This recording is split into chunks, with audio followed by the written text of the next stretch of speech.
Hey everybody, it's not Henry's Houses. I'm going to show you how to make gazpacho. Let's get straight into it. Alright guys, so to make our gazpacho, I've got all our ingredients here. All the vegetables I should say. So basically we want 1 kilo of tomatoes, 1 small red onion, 1 whole cucumber, and 1 red capsicum. You can use green capsicums too, but the red one gives it a much nicer colour in the end. So make sure guys you wash everything. So guys, starting with our tomatoes, all we want to do is half them through the middle.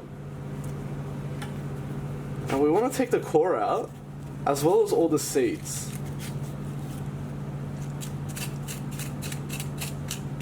Just like that. After that, we just want to sort of coarsely dice them, just to make it easier to actually put in the food processor. Just like that. Now if there are a few seeds, it's fine, don't panic. Now with our capsicum, through the middle, take the core out, scrape all the seeds out, and all we want to do is just dice it. Just like that.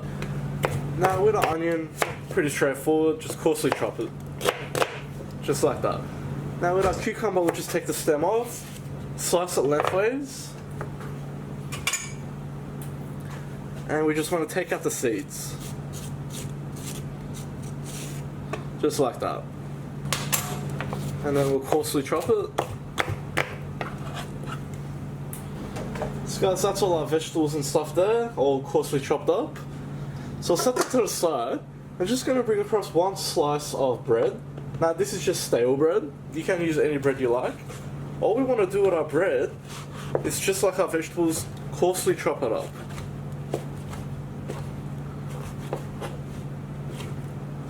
Just like that. And we'll add this straight to our vegetables. Now if you want a gluten-free version, you can do this without the bread. So now we're going to season this with some cracked pepper, about 1 teaspoon of ground cumin, and about a teaspoon of salt. Next we'll add about 2 to 3 tablespoons of red wine vinegar, and we'll also add in 1 tablespoon of olive oil. Now just give this all a mix.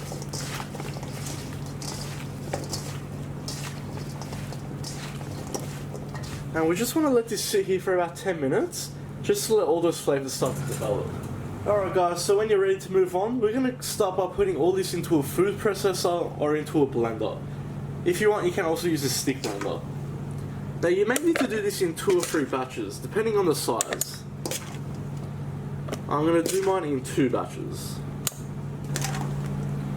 Alright, so lid on, and just on a high speed.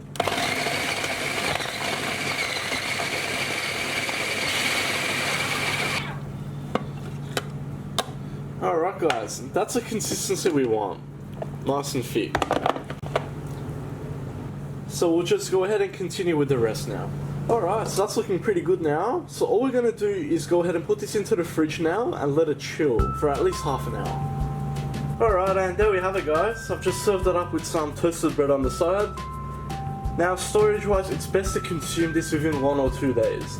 But as you can see, it's very easy to make, so you don't need to make it in advance. You can make it just like an hour before. I hope you like that guys. Please like, share and subscribe. You can follow me on Facebook, Snapchat and Instagram. If you've got any comments or suggestions, just leave them at the bottom and I'll see you all next time.